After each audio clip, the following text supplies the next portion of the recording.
नमस्कार बच्चों, आज हम फिर से आपका स्वागत करते हैं इस क्लास में। आज ये वास्तविक संख्याओं का दूसरा लेक्चर होगा, जिसमें से हम आपको प्रश्न संख्या 5 से स्टार्ट करेंगे, क्योंकि हमने कल बताया था कि पांचवा प्रश्न थोड़ा अलग टाइप का है। इसलिए हम वहां से, क्योंकि इस तरह के कई सारे क्वेश्चन कराना है, क्योंकि यहाँ से यूपी बोर्ड में एक क्वेश्चन जरूर बनता है, इसलिए हम आपको इस तरह के क्वेश्चन बताएंगे। तो प्रश्न नंबर मनोहरे प्रकाशन की बुक का 5वां प्रश्न आज पढ़ाएंगे। तो प्रश्न नंबर 5, प्रश्न 5 प्रश्न 5 क्या है? यदि यदि HCF यदि HCF 225,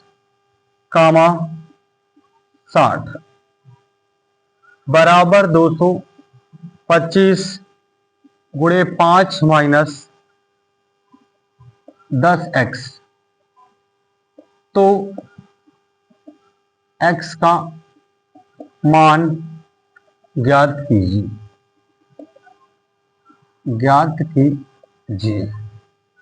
तो यहां पर ये सवाल दे रखा है कि यदि 225 और 60 का मासा या HCF इस रूप में व्यक्त है तो x का मान क्या होगा। तो सबसे पहले हम लिखेंगे हल। दिया है x के पदों में जो मासा दिया है, x के पदों में जो मासा दिया है वो 225 गुणे 5 माइनस 10x, लेकिन ये रियल मासा नहीं। तो हम अब निकालेंगे इसका वास्तविक मासा क्या होगा। तो 225 आपका ये लिखा है, इसका पहले अभाज्य गुणनखंड विद्युतधारा हम क्या निकालेंगे, इसका मासा निकालेंगे। तो क्या हो सकता है इसका अभाज्य गुणनखंड विद्युतधारा मासा। तो 225 को हम लिख सकते हैं 15 15 हम 225, 15 15 हम 225, या 5 चौको 20, 5 पंजे 25, 5 नवा 45, 5 पंजे 25। तो हम 225 को अगर फैक्टर करें तो किस रूप में लिख सकते हैं। तो 5 की पावर 2 गुणे 3 की पावर 2, या पहले छोटी संख्या लिख ले, ज्यादा आसान रहेगा। 3 की पावर 2 गुणे 5 की पावर 2। तो साइड में यहां पर चेक करके देख लें कि गुणनखंड जो आपका इस तरह करना है। फिलहाल आपको साइड में 5 चौको 20, ये बचा 2, 5 पंजे 25, फिर 5 से करेंगे 5 नवा 45, फिर 3 से करेंगे 3 तरह का 9, फिर लास्ट में करेंगे 3 के 3। तो 2 बार 5 है तो 5 का स्क्वायर हो जाएगा, 3 2 बार 3 है तो 3 का स्क्वायर। इसी प्रकार 60 को हम 15 चौको 60 लिखेंगे। क्या लिखेंगे? 15 चौको 60, अर्थात चौको 4, 15 चौको 4, 15 चौको 60 बता 2 की पावर 2, और 15 को हम लिख सकते हैं 3 गुणे 5, 3 गुणे 5। अब हम इसका निकालेंगे HCF, वास्तविक मासा अब निकल आएगा इसका, जो क्या होगा, इस x के पदों वाले मासा के बराबर होगा। अब यहां पर जो मासा होगा उभयनिष्ठ होता है। मासा सदैव जब अभाज्य गुणनखंड विद्युतधारा मासा निकालना होता तो हम देखते हैं, तो यहाँ पर उभयनिष्ठ का कॉमन फैक्टर क्या है। यहाँ पर 3 है कॉमन और 5 है कॉमन। तो लेकिन मासा में जब निकालते हैं अभाज्य गुणनखंड विद्युतधारा मासा, जब भी अभाज्य गुणनखंड विद्युतधारा मासा निकालते हैं तो देखते हैं कि छोटी पावर वाली संख्या है। तो यहाँ पर 3 कॉमन है और 5 कॉमन, तो 3 की सबसे छोटी पावर 1, क्योंकि 5 की सबसे छोटी पावर 1, तो यहाँ पर 5 ही 15। तो HCF इस तरीके से फाइनली कितना आ गया, 15। अब यह HCF पुट कर देंगे यहाँ पर, तो इसको चाहिए हम समीकरण 1 मान। तो यहाँ पर 15 का मान पुट कर देंगे, तो क्या जाएगा, 15 बराबर 225 गुणे 5 माइनस 10x। दोनों से हम क्या 5 कॉमन ले सकते हैं, हाँ 5 कॉमन ले सकते हैं। तो यहाँ पर 15 है, 5 जब कॉमन लेंगे तो यहाँ से 225, यहाँ पर माइनस का 5 दूनी 10 बचेगा, क्योंकि 5 के 5, 5 दूनी 10। अब इससे हम 5 को काटेंगे, 5 के 5, 5 नहीं 15, 3 आ जाएगा। यहाँ पर फिर 225 माइनस 2x, ये 200, ये माइनस 2x जो इधर निगेटिव इधर आएगा तो पॉजिटिव हो जाएगा, लेकिन ये 3 इधर जाएगा तो ये हो जाएगा आपका निगेटिव। तो 3 अगर घटा देंगे तो आपका आ जाएगा 222। अब 222 को अगर हम भाग देंगे 2 से, कितना आ जाएगा, 2 1 के 2, 2 1 के 2, 2 1 के 2। तो इसका फाइनली आंसर आ जाएगा x का 111। इस तरीके से पांचवा प्रश्न हल हुआ। अब हम इसका सवाल लगाएंगे कौन सा नंबर। अब इसका सवाल नंबर है सातवां। सातवां ट्री वाला सवाल है। ट्री वाले प्रश्न अब हम बताएंगे आपको। तो ट्री वाले प्रश्न इसको पहले इरेज कर दें। तो आज का सातवां प्रश्न, तो इस प्रश्नावली का सातवां प्रश्न आप लोगों को बताएंगे ट्री मेथड। सवाल क्या है, ये है क्वेश्चन कह रहा है नीचे दी गई आकृति में x तथा y के मान ज्ञात कीजिए।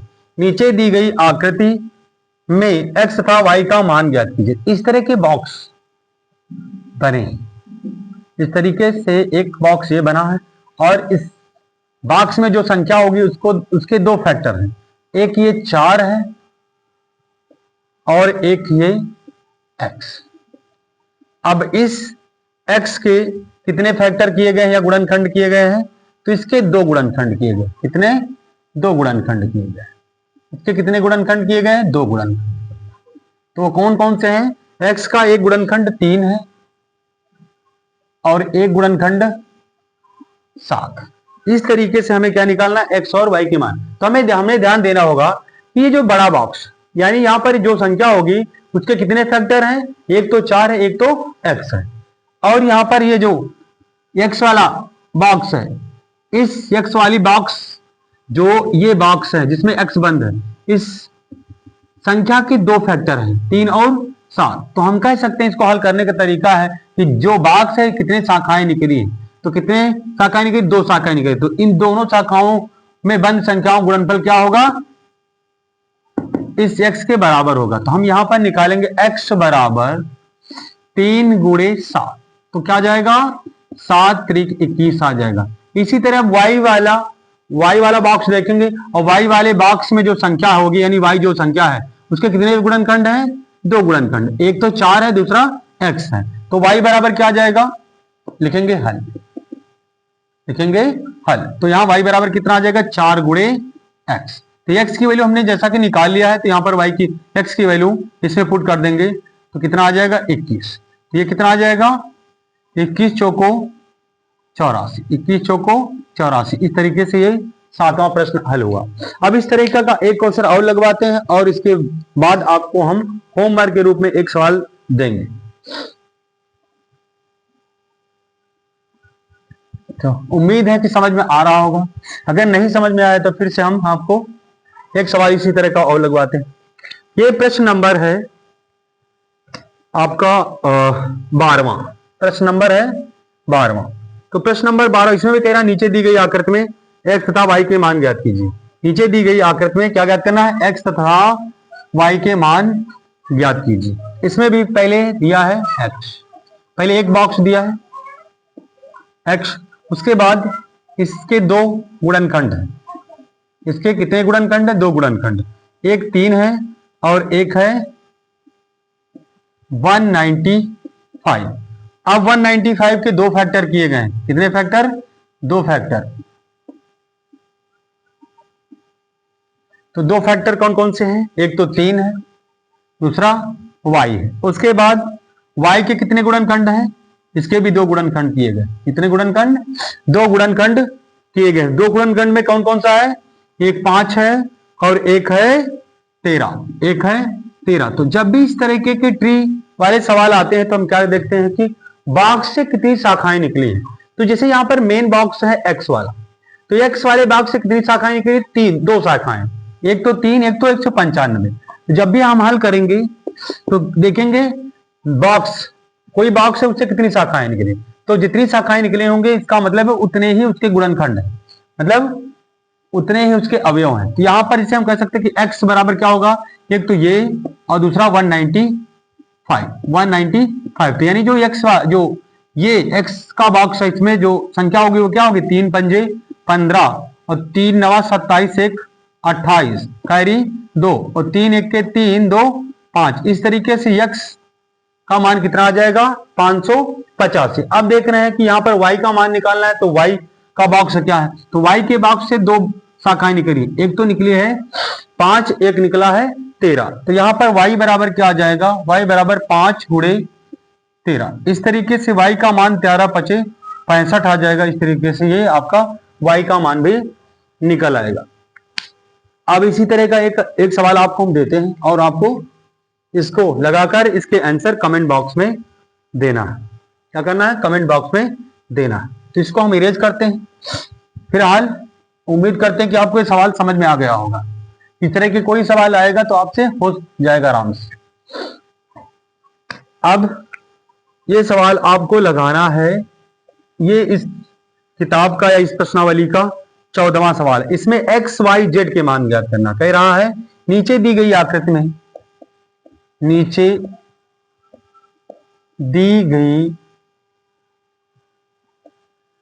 आकृति में, नीचे दी गई आकृति में x कामा वाई तथा z का मान क्या कीजिए, ज्ञात कीजिए, ज्ञात कीजिए। अब सवाल क्या है, मेन बॉक्स है x, x से 2 शाखाएं निकली, एक बॉक्स है, एक शाखा में 2 है, और या फिर दूसरे बॉक्स में क्या है, संख्या है 33 81। उसके बाद 33 81 को 2 भागों में डिवाइड किया गया है, या 2 फैक्टरों में या 2 गुणनखंडों में भी कह सकते हैं। एक तो 3 और दूसरा y गुणनखंड के रूप में। और y संख्या को 2 गुणनखंडों में व्यक्त किया गया है। 2 गुणनखंड में से एक क्या है, 7 है, और दूसरा क्या है, दूसरा गुणनखंड है इसका 161। कितना, 161। उसके बाद यहां से 161 को 2 भागों में डिवाइड किया गया है, या 2 गुणनखंडों में डिवाइड किया गया है। क्या है, एक तो 7 है और एक है z। अब इस प्रश्न का आंसर आप लोग कमेंट बॉक्स में देंगे। अब हम फिर चलते हैं क्रम से, 8वां सवाल लगाते हैं। 8वां सवाल लगवाते हैं।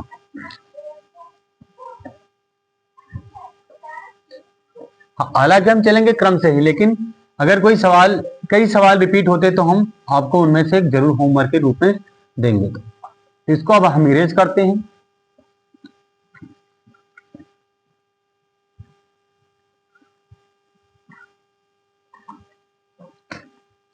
अब है 8वां प्रश्न। 8वां प्रश्न है, इसमें दिया है 18 और 17 का एचसीएफ। 18 और 117 का एचसीएफ कितना दिया है, ये दिया है इस रूप में 18m माइनस 117 के रूप में दर्शाया गया है, के रूप में दर्शाया गया है। तो हमें क्या ज्ञात करना है, m का मान ज्ञात कीजिए। अभी इस तरह का एक सवाल हमने, 6वां सवाल इसी तरह का था जो हमने बताया था। अब हम आपको बताएंगे इसको फिर से। तो पहले लिखेंगे हल। दिया क्या है, ज्ञात क्या करना है, दिया है, दिया यहां पर लिखा है 18 और 117 का एचसीएफ किस रूप में है, m के पदों में लिखा गया। तो 18m माइनस 117। अब 18 और 117 का हम रियल मासा निकालेंगे और ज्ञात क्या करना, ज्ञात करना है, ज्ञात करना है हमें m का मान। तो पहले हम 18 का एचसीएफ निकालते हैं, मासा। तो 18 को हम लिख सकते हैं 2 9 18, अर्थात 2 की पावर 1 3 की पावर, और 13 9 117। अगर हम कहें कि 117 क्या लिख सकते हैं, तो 13 9 117। तो 9 को हम लिखेंगे 2 की पावर, और 3 की पावर 2, और 13 9 117 अर्थात 13। अब यहां पर केवल हम देख रहे हैं कि केवल 3 ही उभयनिष्ठ गुणनखंड है, और 3 की पावर वो भी कितनी, 3 की पावर 2, दोनों में समान है। अर्थात यहाँ पर जब भी हम पहले एचसीएफ निकालेंगे तो देखेंगे कौन से गुणनखंड उभयनिष्ठ है, तो केवल यहाँ पर 3 ही उभयनिष्ठ है, और 3 में कितनी पावर, तो दोनों में समान पावर, इसलिए यहाँ पर 3 का स्क्वायर, अर्थात एचसीएफ कितना आ जाएगा, 9। जैसे एचसीएफ 9 आ गया, तब हम क्या करेंगे, यहाँ पर एचसीएफ जो m के पदों में रखा है, अब यहाँ पर एचसीएफ के स्थान पर रख देंगे, तो यहाँ लिखा है 9, 9 बराबर कितना है, 18 m माइनस 117। उसके बाद ये 117 इधर निगेटिव दे रहेगा तो पॉजिटिव, तो यहां पर 9 प्लस 117 इज इक्वल टू 18, अर्थात 9 प्लस 117, इनको जोड़ेंगे 9 6 15, सॉरी 9 7 16, और फिर एक कैरी 2, 126 आ जाएगा। अब ये 18 इधर बुढ़ा है तो इधर आएगा भाई, भाग हो जाएगा, तो जब 18 से भाग देंगे तो कितनी बार चला जाएगा, छोटे से पहले काट लें अगर दिक्कत है तो, 2 9 18 और 2 छाक 12 द्वितीय ही 6। अब 9 से काटेंगे, 9 1 9, 9 7 63, तो यहाँ पर फाइनली x की वैल्यू कितनी आ जाएगी, 7। सॉरी यहाँ पर m था, तो m है तो m ही लिखेंगे, m है तो m ही लिखेंगे। इस तरीके से 8वां प्रश्न आपका हल होता है। कुछ समझ में आ रहा है भैया? कहा नाम तुम्हारा? दीपांशु। कुछ समझ में आ रहा? तो एक लगाओगे सवाल का? हाँ, तो ये प्रश्न नंबर 8वां है, जो एक कॉन्सेप्ट पर आधारित है सवाल। कौन सा? 9वां प्रश्न है जो इस पर एक कॉन्सेप्ट पर आधारित है। इसको हम बताएंगे, अगर आप लोग लगा सकते हैं तो लगाइए। लगाओगे क्या? कह रहा है प्रश्न नंबर 9, कह रहा है कि जांच कीजिए, क्या कीजिए, जांच कीजिए, जांच कीजिए कि क्या, जांच कीजिए कि क्या किसी प्राकृतिक संख्या स्मॉल n के लिए, स्मॉल n के लिए संख्या 6 टू पावर n अंक 0 पर, या कह सकते शून्य पर समाप्त होगी, यानी हमें इससे तर्क देना। तो क्या कह रहा है, जांच कीजिए कि क्या किसी प्राकृतिक संख्या n के लिए संख्या 6 टू पावर n अंक शून्य पर समाप्त होगी, यानी कहने का मतलब इकाई का अंक क्या शून्य होगा। तो हम लिखेंगे, पहले लिखेंगे हल। दिया है, दिया है संख्या का मान, संख्या क्या है, 6 टू पावर n। अब इसको हम संख्या को क्या लिख सकते हैं, 2 की पावर 3, यानी 2 गुणे 3 की पावर n। अब यहां पर लिखेंगे, अब इसको अलग अलग हम कर सकते हैं, 2 की पावर n गुणे 3 की पावर n लिख सकते हैं। अब हमें एक कॉन्सेप्ट पता है इस बात का, हम जानते हैं कि यदि कोई संख्या 2 पावर n गुणे 5 टू पावर m के रूप की है, तो यह संख्या शून्य पर समाप्त होगी, शून्य पर समाप्त होगी, परंतु यह संख्या 2 पावर n गुणे 3 टू पावर n इस रूप में नहीं, इस रूप में नहीं, इसलिए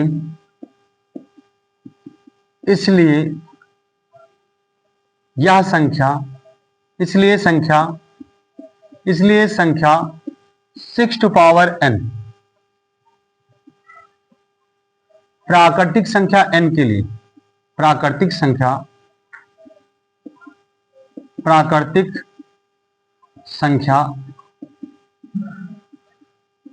n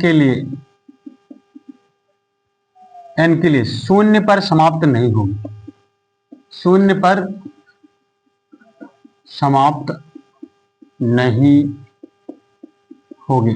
फाइनली हमने इसका संतुष्टिकरण या हमने इसको प्रूफ कर दिया कि इसकी जांच भी बता दी। इसका रीजन क्या है कि कोई भी संख्या हो वो शून्य पर तभी समाप्त होगी जब इसका स्वरूप कैसा होगा, 2 की घात n गुणे 5 टू पावर m के रूप की होगी, तभी वह संख्या इकाई में शून्य देगी, अन्यथा शून्य नहीं आने वाला।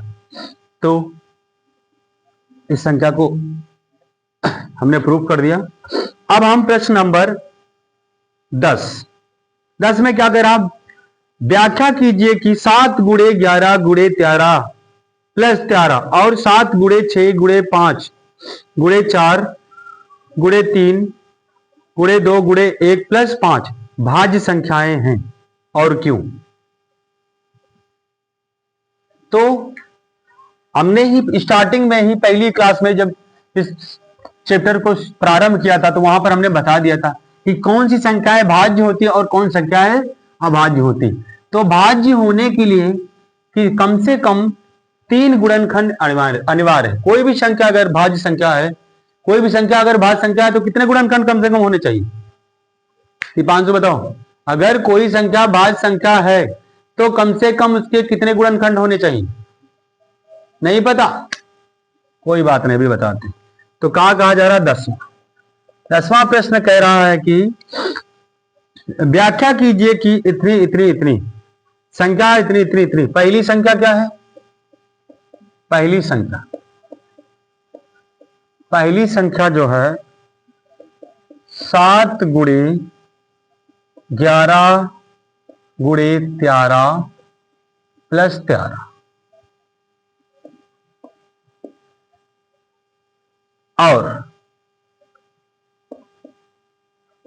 और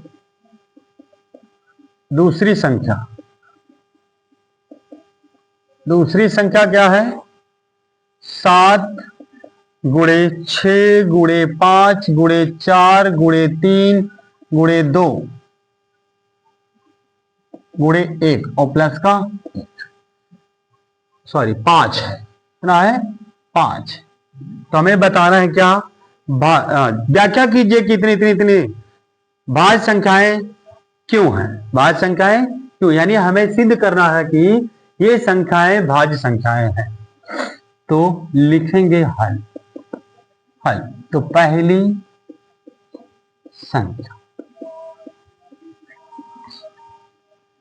पहली संख्या 7 गुणे 11 गुणे 13 प्लस 13। तो दोनों से हमने देखा कि दोनों एक पद ये मान लेते हैं और एक पद ये, क्योंकि यहां पर प्लस लगा तो 2 पदों में डिवाइड करेंगे। अब यहां पर 13 कॉमन है। कितना कॉमन है? 13 कॉमन। जब 13 कॉमन लेंगे तो यहां पर 7 गुणे 11 प्लस 1 बचेगा। कितना बचेगा? इतना बचेगा। उसके बाद इसको हम 13 और 77 प्लस का 1, ठीक है। यहां पर आवाज ना करो, 78। कितना आ जाएगा? 78। इस तरीके से हमने इसको हल कर लिया। और दूसरी संख्या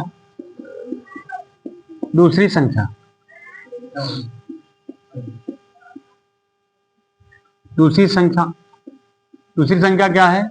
यहां पर लिखा है 7 गुणे 6 गुणे 5 गुणे 4 गुणे 3 गुणे 2 गुणे 1 प्लस का 5। अब देख रहे हैं इसमें भी एक पद ये, तो दोनों में क्या कॉमन है? 5 बाहर निकालेंगे।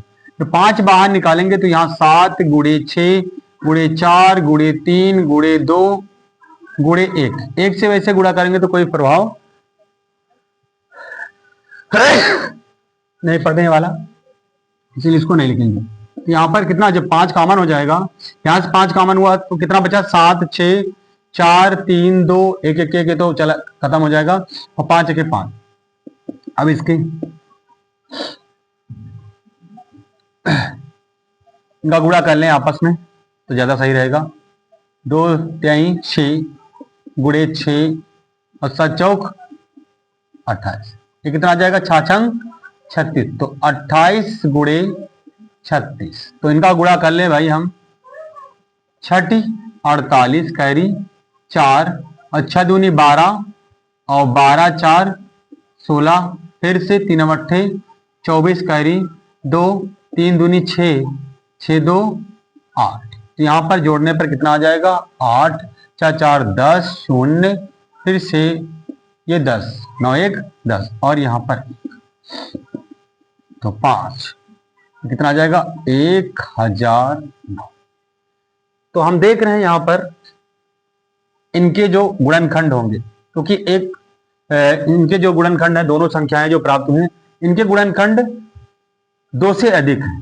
क्या है? 2 से, क्योंकि इसका गुणनखंड 1 भी हो सकता है और 2 भी हो सकता है, यानी दोनों संख्याओं के क्या है, क्योंकि दोनों संख्याएं क्योंकि दोनों संख्याओं की गुणनखंड 2 से अधिक है, 2 से अधिक है। इसलिए दोनों संख्याएं ये दोनों संख्याएं भाज्य संख्याएं हैं। भाज्य संख्याएं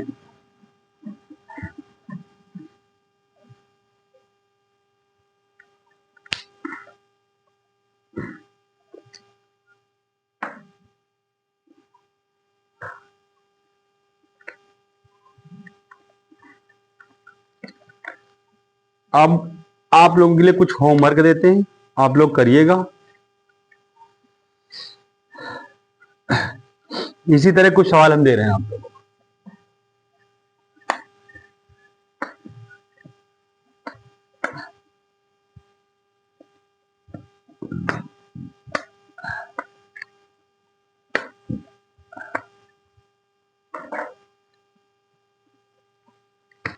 तो ये पहला प्रश्न है होमवर्क के लिए। प्रश्न 1, व्याख्या कीजिए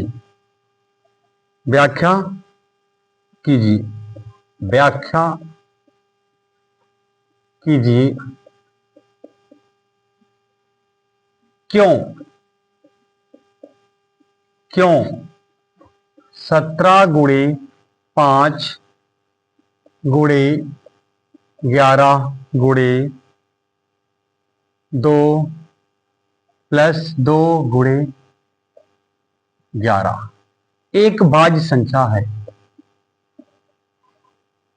एक भाज्य संख्या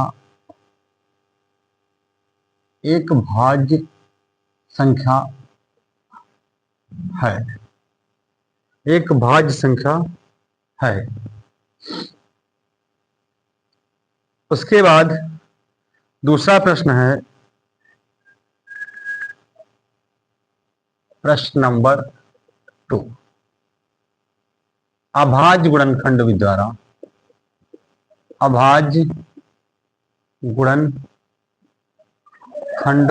द्वारा 867 और 255 का मासा ज्ञात कीजिए। तो इन दोनों प्रश्नों के आंसर आप लोग कमेंट बॉक्स में देंगे। उम्मीद है कि आप लोगों को फिलहाल क्लास पसंद आई होगी। जय हिंद, जय भारत, गुड नाइट।